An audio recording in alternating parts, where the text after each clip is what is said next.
As a lot of you will know, Le Mans Ultimate has finally been released from early access and is now a full game, which means that I can finally make a review on the sim as promised in my previous video about it and give you my full honest opinion. I spoke highly about how good it was in early access, so let's see if that same energy is kept now that it's fully released. If you're new to the channel, then welcome. My name is Stuart from SB Simulators and I welcome you to Honest Reviews, the series that advocates for pro-consumerism by making reviews that are unpaid and free of any sponsorship from companies, meaning you, the viewer, will get my most unfiltered review on products featured here from simulators, hardware, and even third-party add-ons. With that being said, here is my honest review on Le Mans Ultimate.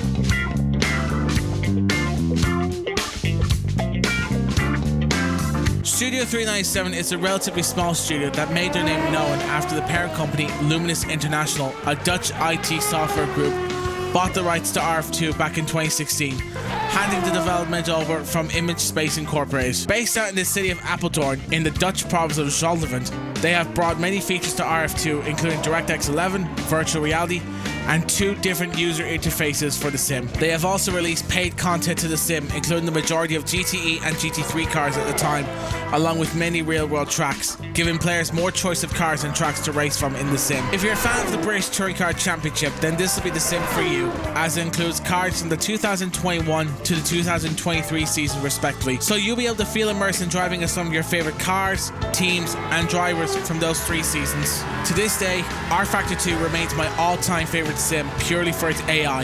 They will put up a fight against not just other AI, but the player as well.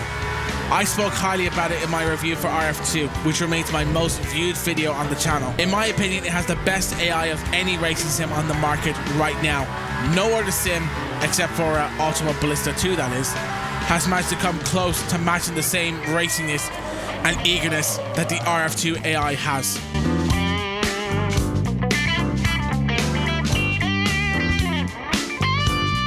I'll be honest, I was quite surprised by the forced feedback on Le Mans Ultimate. Coming from a lot of my time playing iRacing, I was caught off by the amount of power I was getting from my wheelbase from playing the sim. It captured even the most tiniest of details, especially the rumbles on the strip on the exit of the quarters, where I was feeling my wheel vibrate through the wheelbase.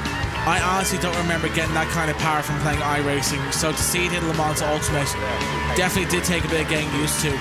But after a while, it became very enjoyable to race with and made the sim much more immersive in the long run. Studio 397 has carried over the ability to flat spot the tyres from R Factor 2, where you were able to experience them after you lock up the brakes in the car. To my knowledge, no other racing sim has ever simulated flat spot the tyres.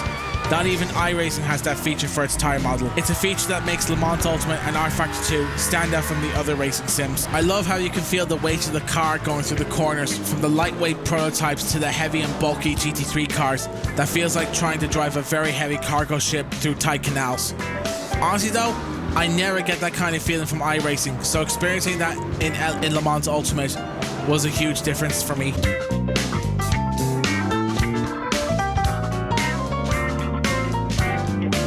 While LMU's graphics may be similar to RF2's graphics, it does have some noteworthy improvements over its predecessor.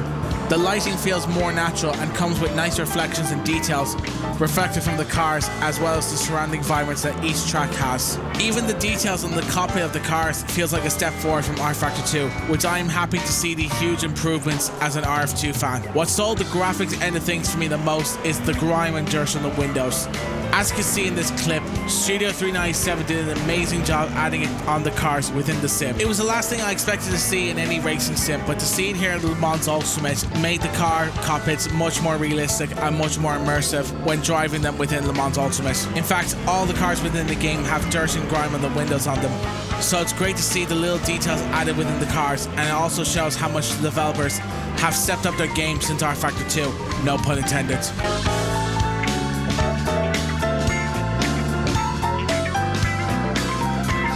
With the right computer, Le Mans Ultimate can put out a very smooth performance with stable frame rates. In my 31 hours of playing LMU, I have never experienced any stutters or freezing within the sim.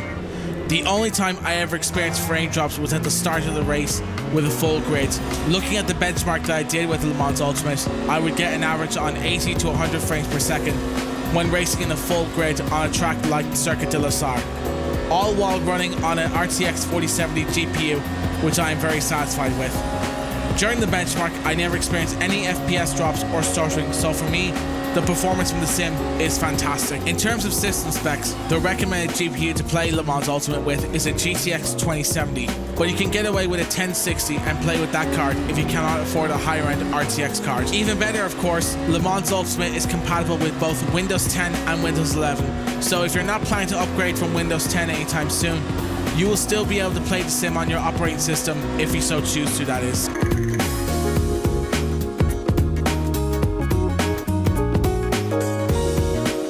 The biggest criticism that I have seen RF2 receive is the user interface, which, to be fair, I agree with that. rFactor 2's UI tends to be very clunky as it tries to be more visually appealing rather than simple.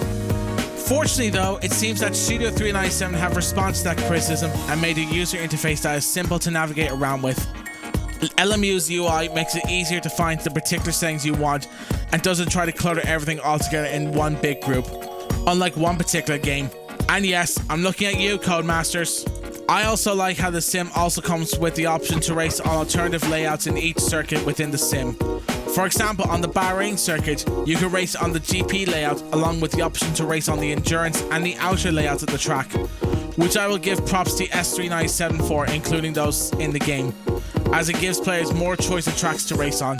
The multiplayer is also very well done in the sim. The racing is often very competitive and provides a lot of fun behind it as well. The game has a ranking system similar to iRacing. However, instead of a rating system, it uses a driver rank system, where if you have clean races and finish well, both your safety and driver rank increases. Driver ranking is split into 4 categories: bronze, silver, gold, and platinum, which reflects the real-world ranking system in the World Endurance Championship. I'm gonna get a lot of flack for this, but I personally think this would be a better alternative to the iRating system in iRacing, where there'll be a lot less incentive to be continuously grinding for a higher iRating, and just enjoy racing on the sim more often once you reach the gold or platinum ranks.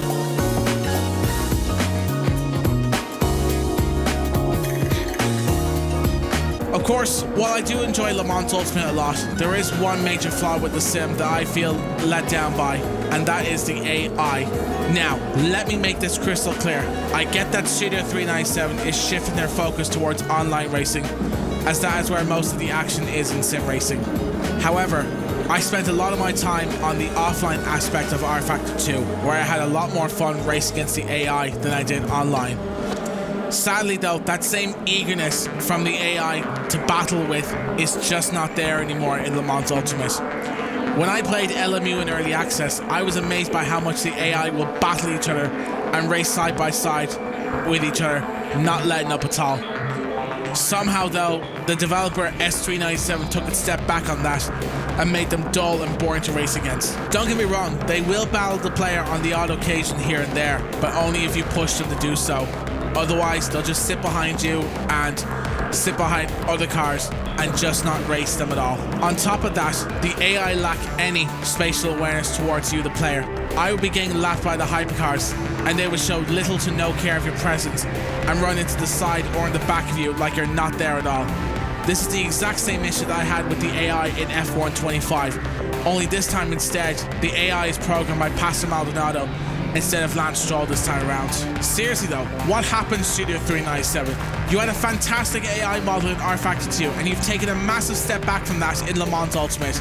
The AI was the main reason why rFactor 2 is my all-time favorite sim, and it's a damn shame to see you have taken steps back from that instead of forward like anyone else would logically do.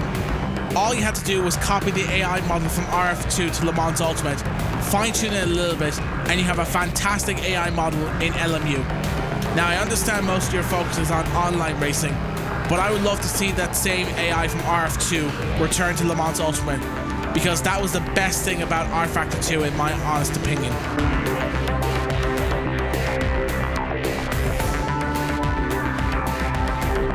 Now, for the first time on the series, I will start giving my future reviews scores on this channel. And my score for Le Mans Ultimate is a 7.5 out of 10.